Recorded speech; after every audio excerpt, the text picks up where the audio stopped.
नमस्कार दोस्तों, बस्ती वाले गुरुजी चैनल में आप सभी का स्वागत है। तो हम एक नई श्रृंखला के साथ आपके बीच में उपस्थित हैं, जिसमें हम लोग पढ़ेंगे भारतीय राज्य व्यवस्था। ये लूसेंट से लिया गया क्वेश्चन है, जो ऑब्जेक्टिव बुक आती है लूसेंट की, उससे जो है हम लोग उसी का प्रैक्टिस करेंगे। ठीक है, तो आज से ये हम लोग जो है स्टार्ट करते हैं। तो आइए देखते हैं हम लोग। पहला नंबर क्वेश्चन क्या है। अंबेडकर जी और गांधी जी के मध्य सन 1932 में हस्ताक्षरित पूना समझौते में प्रावधान था। तो इसमें जो है हरिजनों के लिए आरक्षण सहित संयुक्त निर्वाचन क्षेत्र का प्रावधान किया गया था। हम लोग अगला क्वेश्चन देखेंगे। क्वेश्चन नंबर 2 है। इसमें जो है हम लोग देखेंगे वह कौन सा अधिनियम था जिसने भारत में सत्ता ब्रिटिश ईस्ट इंडिया कंपनी से ब्रिटिश क्राउन में स्थानांतरित की थी।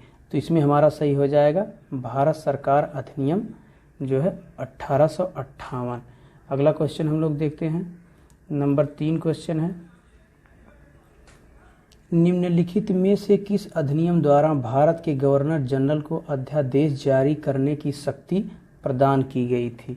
तो इसमें भारतीय परिषद अधिनियम जो है 1861 में क्या किया गया था, अध्यादेश जारी करने की बात की गई थी। क्योंकि उस समय गवर्नर जनरल ही जान लीजिए जो क्या होता था, देश का सर्वे सर्वा होता था। उसी तरह आज क्या है, आज जो है हमारे यहाँ राष्ट्रपति हैं, है ना। जो राष्ट्रपति हैं वो क्या करते हैं, अनुच्छेद 123 के अनुसार जो है अध्यादेश जारी करते हैं। और अनुच्छेद 213 में जो है कौन जारी करता अध्यादेश, राज्यपाल। ठीक है, तो हम लोग अगला क्वेश्चन देखेंगे। क्वेश्चन नंबर 4 क्या है। यह सिद्धांत कि स्वतंत्र भारत के लिए नए संविधान को तैयार करना मुख्यतः यद्यपि अकेले नहीं खुद भारतीयों की जिम्मेवारी होनी चाहिए, है ना, पहली बार निम्नलिखित में से किस एक में स्वीकार किया गया था। तो ये जो है स्वीकार किया गया था लिथगो अगस्त प्रस्ताव में। ठीक है, अगला क्वेश्चन हम लोग देखेंगे। अगला क्वेश्चन क्या है हमारा, क्वेश्चन नंबर 5 है। रेगुलेटिंग एक्ट पारित किया गया था। तो ये रेगुलेटिंग एक्ट जो है 1773 ईस्वी में, इसका ऑप्शन ए सही है, पारित किया गया था। नेक्स्ट क्वेश्चन हम लोग देखते हैं। क्वेश्चन नंबर 6 क्या है। क्वेश्चन नंबर 6 में है भारत के गवर्नर जनरल को किस एक्ट के द्वारा अपनी समिति के निर्णय को अस्वीकार करने का अधिकार मिल गया था। तो ये अधिकार किसमें मिला था, 1786 का अमेंडमेंट एक्ट में जो है समिति का जो निर्णय था उसे अस्वीकार कर सकता था। हम लोग जो है नेक्स्ट क्वेश्चन देखेंगे। क्वेश्चन नंबर 7, महारानी विक्टोरिया को भारत की सम्राज्ञी नियुक्त किया गया था। तो ये जो है क्या है, सन 1876 में नियुक्त किया गया था। अगला क्वेश्चन क्या है। अगला क्वेश्चन है, साम्राज्ञी विक्टोरिया ने 1858 की घोषणा में भारतीयों को बहुत सी चीजें दिए जाने का आश्वासन दिया था। निम्न आश्वासनों में से कौन सा ब्रिटिश शासन ने पूरा किया था। तो इसमें कौन सा पूरा किया था, तो इसमें जो है अपना बी आंसर सही हो जाएगा, देसी रजवाड़ों की यथास्थिति बनाई रखी जाएगी। 8 का क्वेश्चन मतलब जो है आंसर बी सही हो जाएगा। हम लोग अगला क्वेश्चन देखेंगे। क्वेश्चन नंबर 9 है, मार्ले मिंटो सुधार का उद्देश्य क्या था। तो इसका उद्देश्य था जो है, आप लोग बताइए कमेंट में, इसका उद्देश्य क्या है, पृथक निर्वाचन प्रणाली। आप लोग जानते हैं ये 1909 में आया था। ठीक है, उसके बाद हम लोग अगला क्वेश्चन देखेंगे।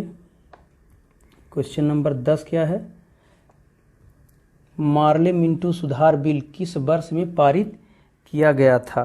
तो ये जो है अभी हमने बताया पिछले क्वेश्चन में 1909 में पारित किया गया था। अगला क्वेश्चन है क्वेश्चन नंबर 11, मुसलमानों के लिए अतिरिक्त निर्वाचन मंडल प्रारंभ में किसके द्वारा लाया गया।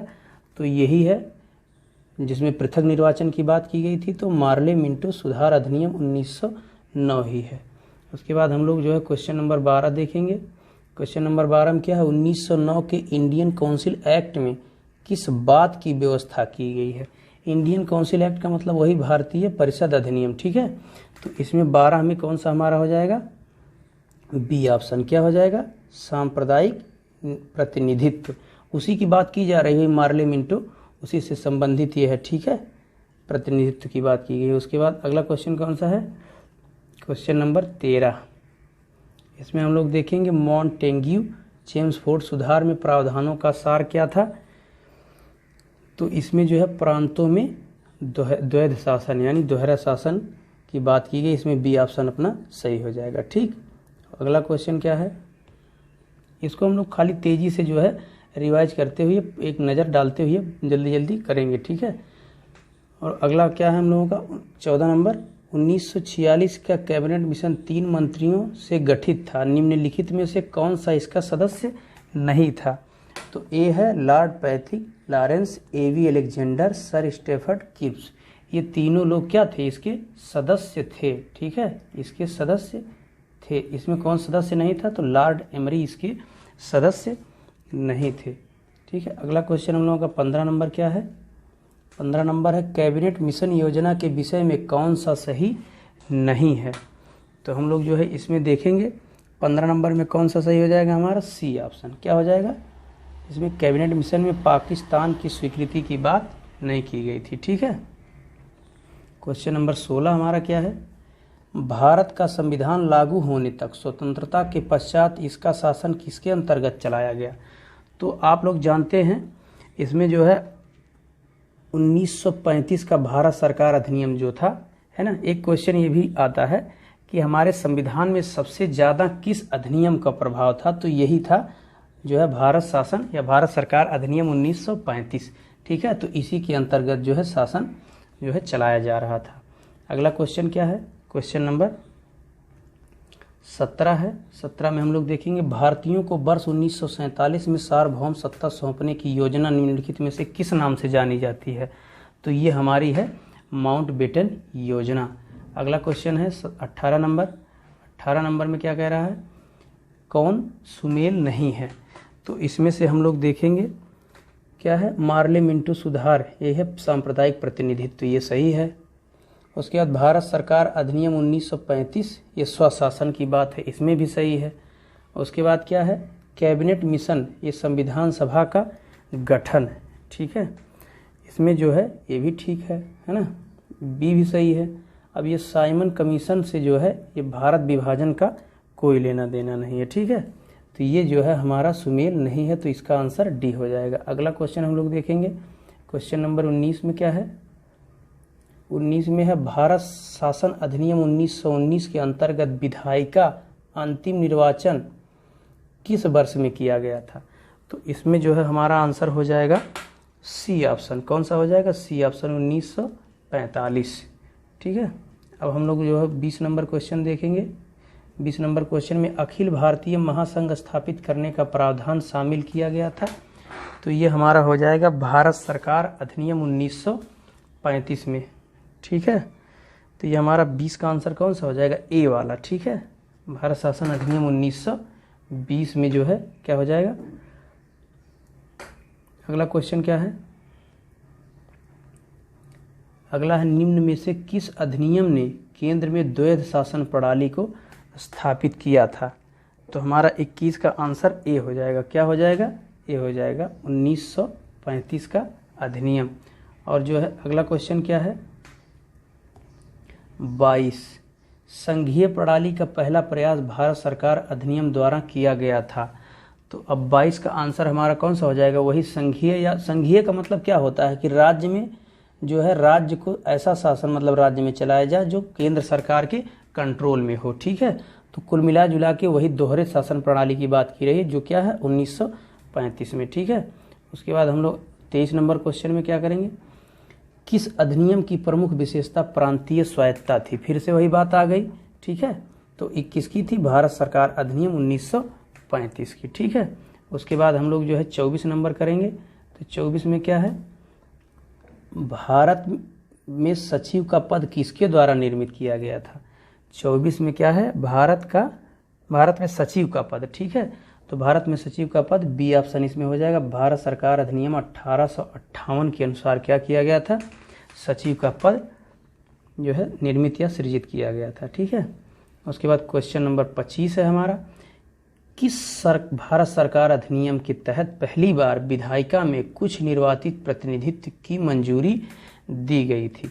तो इसमें जो है क्या हो जाएगा 1909 में, है ना, जहाँ इस तरह से संबंधित हो जैसे प्रतिनिधित्व, निर्वाचन प्रतिनिधित्व की। तो ये जान लीजिए कि उस टाइम यही था मार्ले मिंटो, ठीक है, जो 1909 में आया था, ठीक है। और अगला क्वेश्चन हम लोग देखेंगे 26 में क्या है, 26 में है भारत शासन अधिनियम 1935 द्वारा स्थापित संघ में अवशिष्ट शक्तियां किसमें निहित थीं। तो ये जो है गवर्नर जनरल के पास थी, ठीक है। ये सेंट्रल में होती है, अवशिष्ट शक्तियां जितनी होती हैं कहाँ रखी जाती हैं, सेंटर में रख दी जाती है, ठीक है। तो गवर्नर जनरल को ये शक्ति दी गई थी, अवशिष्ट शक्तियाँ। और क्वेश्चन नंबर हमारा 27 क्या है, क्वेश्चन नंबर 27 हमारा हो जाएगा किस अधिनियम को मॉन्टेग्यू चेम्सफोर्ड सुधार के नाम से भी जाना जाता है। तो ये शासन अधिनियम कौन सा है, भारत शासन अधिनियम 1919, ऑप्शन बी इसका करेक्ट आंसर हो जाएगा। उसके बाद हम लोग क्या देखेंगे, हम लोग देखेंगे इसमें जो है क्या है 28 नंबर, कौन सा सही सुमेलित है ना। तो इसमें कौन सा सही सुमेलित है, देखिए अगस्त घोषणा ये लॉर्ड मॉन्टेग्यू के समय में है, ठीक है। और अगस्त प्रस्ताव जो था लॉर्ड लिनलिथगो के समय की बात है, ठीक है। और अगस्त संकल्प जो था ये महात्मा गांधी जी के समय का है, ठीक है। और प्रत्यक्ष कार्यवाही दिवस मोहम्मद अली जिन्ना के समय की बात है, ठीक है। मोहम्मद अली जिन्ना ने जो है प्रत्यक्ष कार्यवाही दिवस की घोषणा की थी, ठीक है। तो इसमें जान लीजिए क्या है, सब सही सुमेलित है, ठीक है, सब के सब इसमें सही सुमेलित है, यानी इसका ई वाला ऑप्शन सही हो जाएगा, ठीक है। और क्वेश्चन नंबर 29 हम लोग देखेंगे। और इस अभ्यास पुस्तिका में ये अंतिम क्वेश्चन है जिसमें भारतीय संवैधानिक इतिहास की बात की गई है, कौन सा सही सुमेलित है, ठीक है। तो देखिए भारत सरकार अधिनियम 1919 यानी प्रांतों में द्वैध शासन की बात की गई है, ठीक है। ये क्या लिखा है, प्रांतों में द्वैध शासन की बात। और जो है हम लोग अभी पढ़े हैं ना, पीछे क्वेश्चन था क्या था 1935 में जो है केंद्र में दोहरे शासन की बात की गई थी, ठीक है, सेंट्रल में, ठीक। और ये क्या है, तो ये सही है, ठीक है। और उसके बाद क्या है, भारत सरकार अधिनियम 1935 इसमें प्रांतीय स्वायत्तता की बात की गई है, ठीक है। और क्या है, मार्ले मिंटो सुधार अधिनियम, इसमें सांप्रदायिक निर्वाचन की बात की गई है, ये भी सही है। और भारत परिषद अधिनियम 1861 जो है सती प्रथा का अंत किया गया था। और भारत सरकार अधिनियम 1958 में ब्रिटिश शासन शक्ति में आया था, तो ये भी सही है। इसका मतलब है कि इसमें हमारा क्या है, सभी सुमेलित है। तो इसी के साथ इस अभ्यास पुस्तिका के पहले अभ्यास में क्या था, जो है टोटल 29 क्वेश्चन थे। तो दोस्तों आपको ये श्रृंखला हमारी कैसी लग रही है, वीडियो अगर अच्छी लगी हो तो हमारे चैनल को सब्सक्राइब कर दीजिए और जो है वीडियो को लाइक कर दीजिए। मिलते हैं हम लोग इसी जो है भारतीय राज्य व्यवस्था में दूसरे चैप्टर में, तब तक के लिए नमस्कार।